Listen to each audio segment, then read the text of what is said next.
अस्सलाम वालेकुम दोस्तों, मैं हूं असलम आलम और आप देख रहे हैं गल्फ एक्सपर्ट। दोस्तों, इस वीडियो में एक बहुत ही ज़रूरी और इम्पोर्टेंट इन्फॉर्मेशन शेयर करने वाला हूं।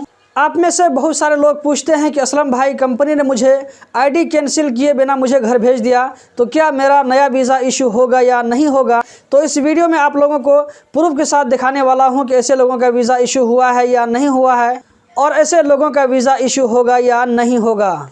अगर इस वीडियो से आप लोगों को कुछ भी नई जानकारी मिलती है तो इस वीडियो को लाइक करके अपने दोस्तों के साथ भी शेयर करें।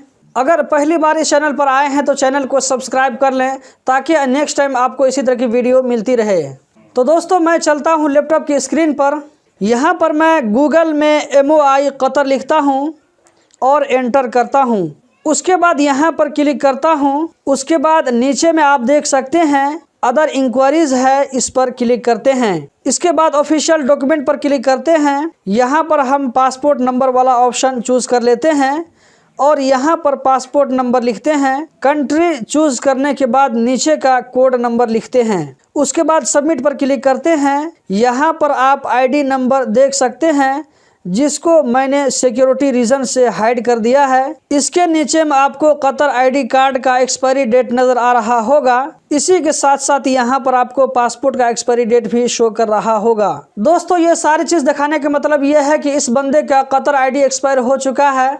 अभी तक इसकी कंपनी वाले ने भी कतर आईडी को कैंसिल नहीं किया है और सिस्टम से ऑटोमेटिक भी कैंसिल नहीं हुआ है। लेकिन हम जब इसका पासपोर्ट नंबर से नया वीज़ा नंबर चेक करते हैं तो यहाँ पर क्या रिजल्ट शो करता है आप खुद से देख लीजिए। हम वापस आ जाते हैं इसी वेबसाइट पर।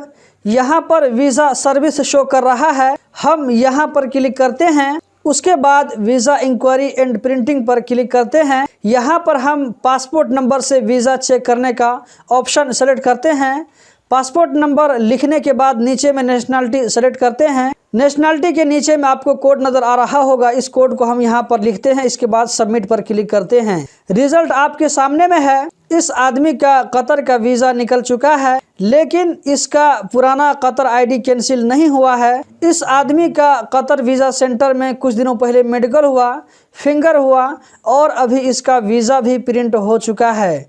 लेकिन ये आदमी अभी अपने मुल्क में ही है, कतर नहीं गया है। कतर अगर जाएगा भी तो हम यही उम्मीद करते हैं कि उसका इकामा, उसका कतर आईडी बन जाएगा, कोई दिक्कत की बात नहीं होगी। यहाँ पर आप नीचे में देख सकते हैं आपको वीज़ा प्रिंट करने का ऑप्शन भी मिल जाएगा। तो दोस्तों, यहाँ पर एक बात क्लियर हो गई कि अगर आदमी का कतर आईडी एक्सपायर है, कैंसिल नहीं है, फिर भी उसका वीज़ा निकल सकता है।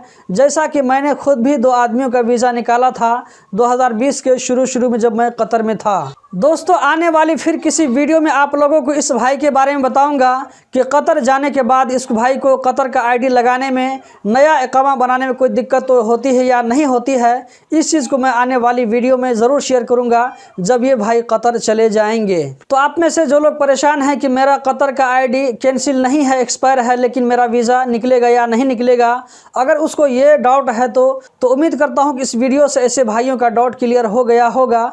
आप लोगों का वीज़ा निकल सकता है, इसकी पूरी पॉसिबिलिटी है। तो दोस्तों, यही थी आज की वीडियो। उम्मीद करता हूँ बहुत पसंद आई होगी।